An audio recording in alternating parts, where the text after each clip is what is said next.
नमस्कार दोस्तों, आप सभी का अपने YouTube चैनल आशा स्टडी पॉइंट पर स्वागत है। दोस्तों, जैसा कि आप देख लें, पिछले वीडियो से हम लोगों ने बायोलॉजी के बारे में डिस्कशन शुरू किया है।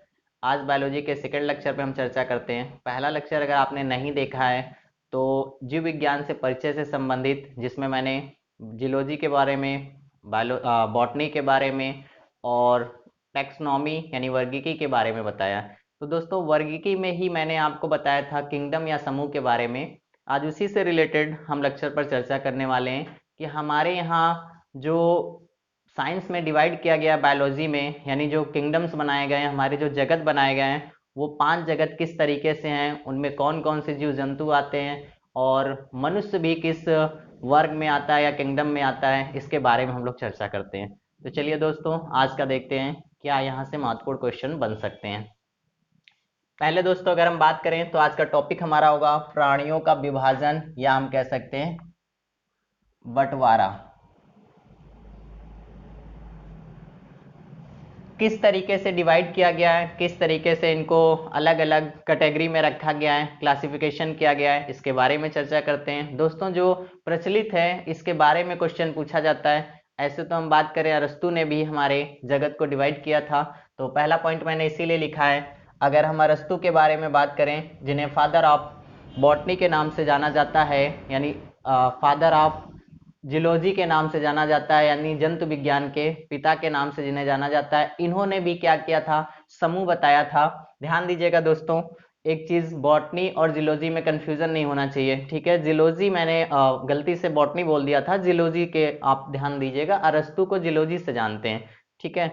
अब नेक्स्ट दोस्तों, अगर हम बात करें तो समस्त प्राणियों को 2 समूह में इन्होंने बांटा था। पहला वाला जंतु समूह और दूसरा इन्होंने बना दिया था वनस्पति समूह। यानी अगर हम दोस्तों बात करें, जब हम विज्ञान को जानते नहीं थे, यानी बायो के बारे में जानते नहीं थे, तो सबसे पहले अरस्तु ने क्या किया, बायोलॉजी के बारे में यानी जीव विज्ञान के बारे में लोगों के सामने अपना विचार प्रस्तुत किया। तो उस समय आप सभी जानते हैं कि जब शुरुआत में किसी चीज़ की रिसर्च होती है या खोज होती है तो उतना अच्छे से मॉडिफाई या क्लेरिफाई नहीं हो पाता है जितना चाहिए। लेकिन उसके बाद क्या होता है कि अलग अलग वैज्ञानिक आते हैं, उनके अनुसार अलग अलग चीज़ों में रिसर्च किया जाता है, फिर उसमें सुधार करके उनके बहुत सारे परिवर्तन होते हैं या नया रूप देखने को मिलता है। तो इसी तरीके से दोस्तों, इन्होंने क्या किया, शुरुआत में जो आपका समूह को डिवाइड किया था वो 2 भागों में ही बांटा था। फिर इसके बाद आगे आए आपके लिनियस। लिनियस ने क्या किया, टैक्सोनॉमी जैसे यानी वर्गीकी जैसे शब्द का प्रयोग किया, और उन्हीं के आगे आते हैं आपके व्हिटकर, जिनका सिद्धांत आज यानी उनके अनुसार बांटे गए को ही हम साइंस में लेकर चल रहे हैं। हो सकता है आगे परिवर्तन होगा, क्या होगा इसके बारे में अभी तो नहीं कहा जा सकता है, लेकिन जो वर्तमान पद्धति चल रही है उसके बारे में जानकारी हमारे एग्जाम में पूछी जाती है, उससे संबंधित प्रश्नों पर चर्चा करते हैं। दाइए लिनियस के बारे में दोस्तों हम चर्चा करें तो वर्गीकरण की जो प्रणाली की शुरुआत की थी उसे आधुनिक वर्गीकरण की नींव पड़ी। तो जैसे मैंने आप सभी को कहा था, फादर ऑफ मॉडर्न टेक्सोनॉमी के जनक किसे कहा जाता है, कैरोलस लिनियस को कहा जाता है। पिछले वीडियो में मैंने इसके बारे में चर्चा किया, वहां से संबंधित महत्वपूर्ण प्रश्न आप जरूर देखें, क्योंकि अक्सर एग्जाम में देखा जाता है कि father of geology, father of botany, father of taxonomy या फादर ऑफ मेडिसिन, इसके बारे में क्वेश्चन पूछा जाता है। तो चलिए दोस्तों, फिर क्या हुआ, जब इन्होंने आधुनिक वर्गीकरण की नींव पड़ी, उसी में एक और नए वैज्ञानिक हमारे जुड़े जिनका नाम है व्हिटकर। व्हिटकर ने क्या किया, 1969 में इसी जगत में इसी जगह पे क्या कर दिया, इन्होंने 5 जगत प्रणाली की नींव डाल दी। तो दोस्तों ध्यान दीजिएगा, जो आधुनिक सिद्धांत कैरोलस लिनियस द्वारा दिया गया था उसी में इन्होंने परिवर्तन कर दिया और उन्होंने क्या किया, 5 जगत में डिवाइड कर दिया। यानी हम कह सकते हैं कि इनके ही सिद्धांत को किसने आगे परिवर्तन हो गया, इसी के जगह पर 5 जगत का सिद्धांत प्रणाली बनी जो वर्तमान में कार्यरत है। इनसे संबंधित क्वेश्चन पूछा जाता है, तो ध्यान दीजिएगा वो कौन कौन से किंगडम्स हैं या वो कौन कौन से हमारे जगत हैं। तो पहली बात करें दोस्तों तो मोनेरा, दूसरा आपका आता प्रोटिस्टा, तीसरा आता कवक, चौथा आता पादप और पांचवा आता जंतु। कोई जरूरी नहीं है दोस्तों कि इस जगत को पर्टिकुलर हम इसी क्रम में पढ़ें। होता क्या है कि हमें ये चीज डिसाइड करना होगा कौन किस जगत में आता है। बाकी हो सकता है कहीं पे आप लेक्चर में पढ़ रहे हो तो इनका क्रम आगे पीछे भी दिया हो, तो इससे कोई मतलब नहीं है। ओवरऑल मिला जुला के ये कि ये 5 जगत जो हैं हमारे, इनसे संबंधित जो भी इनके समूह बनाए गए हैं या उनमें जो भी हमारे जिन जंतुओं को रखा गया है, जीवों को रखा गया है, बैक्टीरिया को रखा गया है, उनको ध्यान रखना आपको। क्वेश्चन इस तरीके से ऑब्जेक्टिव पूछेगा कि कोई भी दे देगा, जैसे युगलिना पूछ लेता है कि युगलिना किस जगह समूह में रखा गया है, वहां पे 4 विकल्प बना देगा, उसमें से आपको पता होगा तो देना होगा। साइनोबैक्टीरिया किस जगत का समूह है, या फिर पूछ लेगा मनुष्य किस जगह समूह में रखे जाते हैं। तो इस तरीके के ऑब्जेक्टिव आप सभी देख पा रहे होंगे। तो चलिए दोस्तों एक एक करके चर्चा करते हैं, क्योंकि अभी हमने देखा कि वो 5 जगत कौन से हमारे पास हैं। तो वो आपके पास मोनेरा, दूसरा प्रोटिस्टा, तीसरा आपका कवक, चौथा आपका पादप, पांचवा आपका जंतु। अब इनके बारे में हमारे ऑब्जेक्टिव किस तरीके से बनते हैं, शॉर्ट संक्षिप्त यानी परिचय के बारे में चर्चा करते हैं। डिस्क्रिप्शन के बारे में अगर दोस्तों हम बात करें तो आप 2.5 3 पेज पे मोनेरा ही पढ़ते रह जाएंगे, ठीक है। तो बहुत ज्यादा हमें नहीं पढ़ना है, क्योंकि हमें पॉइंट टू पॉइंट पढ़ना है। कंपटीशन में जो चीजें जहां से उठती हैं उन प्रश्नों को कवर करना है। बाकी अगर आप बहुत डीप अध्ययन करना चाहते हैं तो फिर हमारी और भी मास्टर वीडियोस जब बनेंगी तब हम उनमें डीप अध्ययन करेंगे। अभी क्या है कि हम एनटीपीसी का टारगेट लेके चल रहे हैं, रेलवे का जो एग्जाम आपके पास लगे हुए हैं या वनडे एग्जामिनेशन कमिंग सून पे हैं, उनसे संबंधित जो भी बायोलॉजी से संबंधित प्रश्न है वो फटाफट हम लोग एक रिवीजन के तौर पर सिलेबस को कंप्लीट करते हैं। आइए मोनेरा के बारे में चर्चा करते हैं दोस्तों। तो मोनेरा क्या होता है, इसमें सभी प्रोकैरियोटिक जीव जैसे कि साइनोबैक्टीरिया, आर्कीबैक्टीरिया, इंपॉर्टेंट दोस्तों यही है, क्वेश्चन आपसे यही पूछा जाता है। क्वेश्चन इस तरीके से पूछा जाएगा, मोनेरा की मुख्य विशेषता क्या है। तो मोनेरा की फर्स्ट विशेषता आपकी क्या होगी, फर्स्ट क्वालिटी, सबसे पहली बात होगी ये क्या होते हैं, सभी प्रोकैरियोटिक जीव होते हैं। अब प्रोकैरियोटिक को थोड़ा सा समझ लेते हैं हम सभी। क्या होता है, वे सारे जीव जंतु जिनके डीएनए क्या होते हैं, किसी चीज में बंधे नहीं होते हैं, यानी या वो झिल्ली में या फिर केंद्रक के अंदर नहीं होते हैं, वो खुले होते हैं। तो उनको हम ऐसे जीवों के जिनमें ये लक्षण पाया जाता है उन्हें प्रोकैरियोटिक जीव में रखा जाता है। अभी हम आगे यूकैरियोटिक में भी चर्चा करेंगे जैसे इसका अपोजिट हो जाता है, ठीक है। तो देखते हैं मोनेरा में जो इंपॉर्टेंट पॉइंट है वो याद रखना है आपको, क्या, साइनोबैक्टीरिया और आर्कीबैक्टीरिया को ध्यान में रखना है। अक्सर पेपर में प्रश्न ऐसे देगा, साइनोबैक्टीरिया किस जगत में आता है, वहां पे 4 विकल्प दे देगा, मोनेरा, प्रोटिस्टा, पादप और कवक। अगर आपको नहीं पता है तो कंफ्यूजन हो जाता है और गलतियां हो जाती हैं। दूसरी विशेषता इसकी ये है दोस्तों, नोट करके मैंने नोट कर रखा है, ये जो भी जीव जंतु हैं जो अपना भोजन स्वयं बनाते हैं अर्थात स्वपोषी होते हैं। आप सभी को पता है हमारे जीव जगत में बहुत सारे ऐसे जीव जंतु हैं जो स्वपोषी ही हैं। अगर उनको सूर्य का प्रकाश मिला तो अपना भोजन को अडॉप्ट करेंगे, बनाएंगे, और अगर नहीं मिला तो मर जाएंगे, लेकिन वो दूसरे पे आश्रित नहीं हो सकते हैं। और कुछ जीव जंतु ऐसे हैं स्वपोषी भी होते हैं, परपोषी भी होते हैं। जब उन्हें अपना अनुकूल मिला वातावरण तो उन्होंने भोजन बना लिया, नहीं वातावरण अनुकूल मिला तो किसी का दूसरे का ले लेंगे, यानी परपोषी के रूप में भी कार्य करते हैं। तो इस तरीके से आप सभी ने देखा होगा मनुष्य की भी प्रजाति ऐसी है, पहले मेहनत करता है, मिल गया तो ठीक है, नहीं मेहनत मिला तो दूसरे पे छपटने लगता है। इस तरीके से चीजें क्या है जीव जंतुओं में भी होती हैं, लेकिन मोनेरा में ऐसी क्वालिटी नहीं है। तो विशेष आपको ध्यान रखना होगा, ये क्या होते हैं, स्वपोषी होते हैं, यानी स्वयं अपना भोजन बनाते हैं। नेक्स्ट दोस्तों चर्चा करते हैं प्रोटिस्टा के बारे में। तो ये बहुत ही इंपॉर्टेंट पॉइंट है आज का। अगर हम बात करें तो इनके बारे में अगर जगत को आप अच्छे से समझ लेते हैं तो आगे चलकर इनका बार बार प्रयोग होगा। कहीं ना कहीं जीवों के जो लक्षण होते हैं वो इनसे रिलेटेड होंगे, तब वहां पे आपको इन लक्षणों का फायदा मिलेगा। चलिए तो चर्चा करते हैं प्रोटिस्टा के बारे में। विविध प्रकार के एक कोश की पर्याया जलीय यूकैरियोटिक जीव जैसे पादप व जंतु के बीच युगलिना, मोस्ट इंपॉर्टेंट, इसको ध्यान रखिएगा। आप लोगों ने 10 स्टैंडर्ड पर युगलिना को बनाया होगा, जिनका इंटर बायो रहा होगा वहां पे भी युगलिना का फिगर बनाया होगा आप लोगों ने। तो ये सब ऐसे हैं जीव जंतु जो एक बार अगर आप ध्यान रख लें तो याद हो जाएगा। अक्सर प्रश्न ऐसा पूछा जाता है, इनमें से कौन सा जीव है जो क्या है पादप और जंतु के बीच की कड़ी माना जाता है। तो इस तरीके क्वेश्चन बनेगा, तो वहां पे आपका विकल्प युगलिना दिया होगा जिसको आपको टिक करना होगा। या प्रश्न ऐसा पूछता है युगलिना किस जगत का समूह है, तो वहां पे प्रोटिस्टा दे देगा, मोनेरा दे देगा, कवक दे देगा, और कोई भी विकल्प बना सकता है, क्योंकि देखिए ऑप्शंस तो कुछ भी बनाया जा सकता है, लेकिन राइट आंसर चूज करना होगा और राइट आंसर दिया होगा आपको। तो वहां पे आपको प्रोटिस्टा के बारे में जानकारी होनी चाहिए।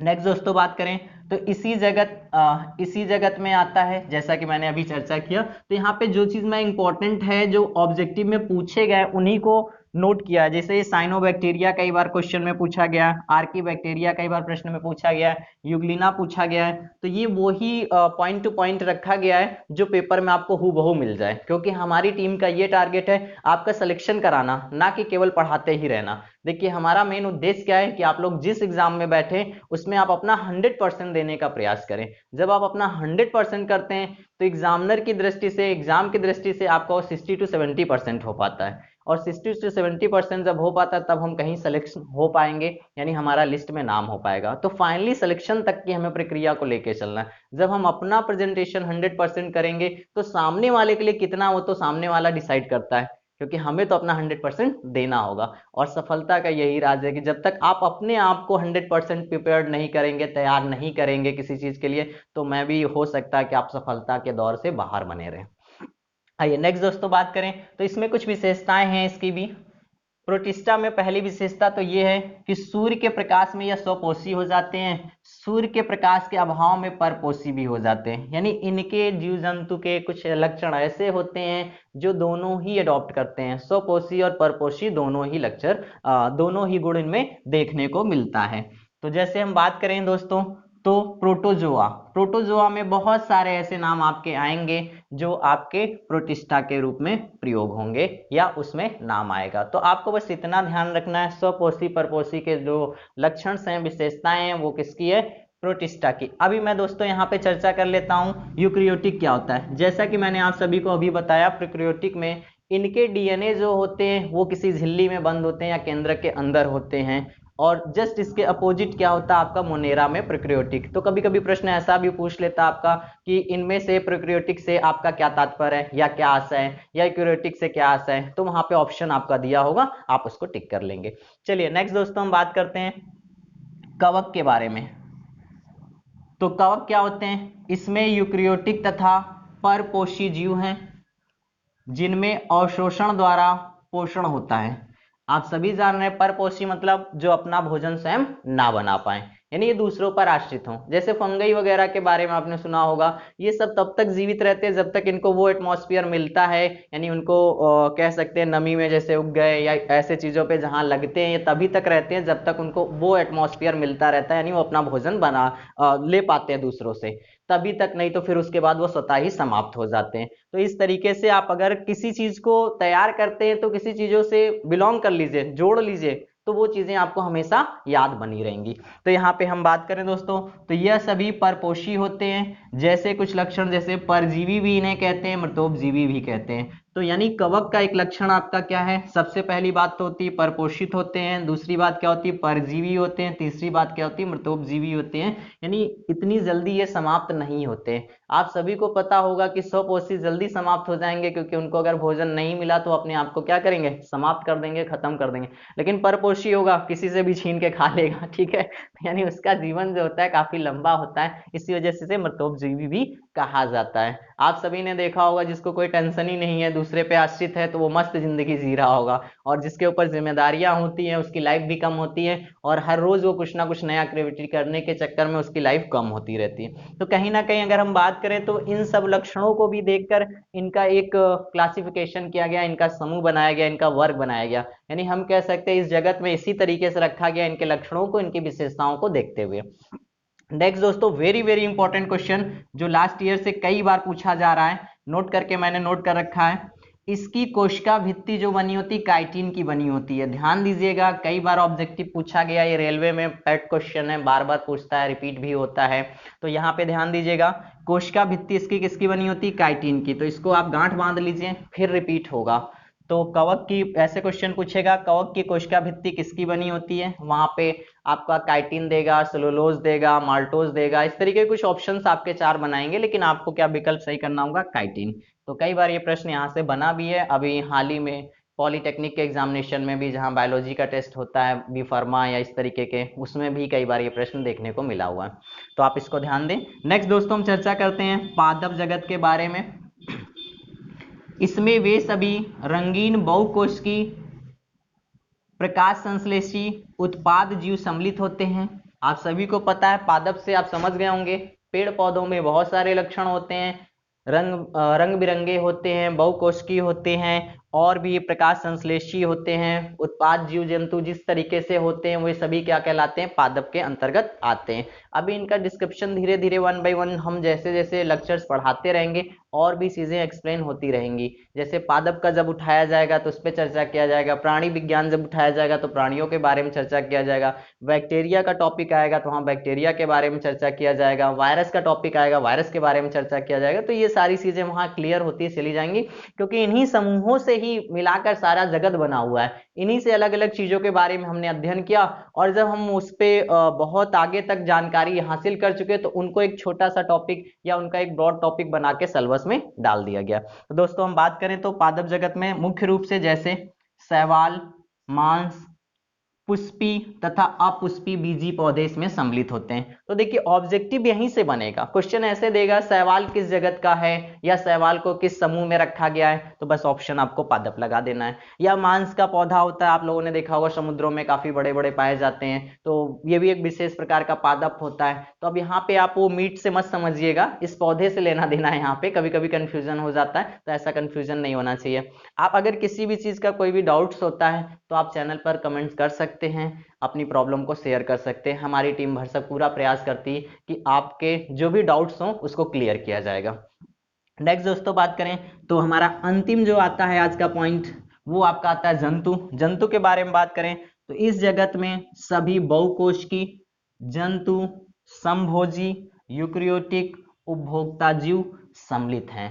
तो यानी ये एक बहुत बड़ा समूह है। आप सभी जानते हैं कि इसी समूह में हम भी आते हैं और आप भी आते हैं। और बात करें तो पक्षी हैं, जीव जंतु हैं, बहुत ही बड़ा समूह है। अभी आगे जब हम लोग चर्चा करेंगे तब आपको वहां पे क्लेरिफाई किया जाएगा बहुत सारी चीजों पे।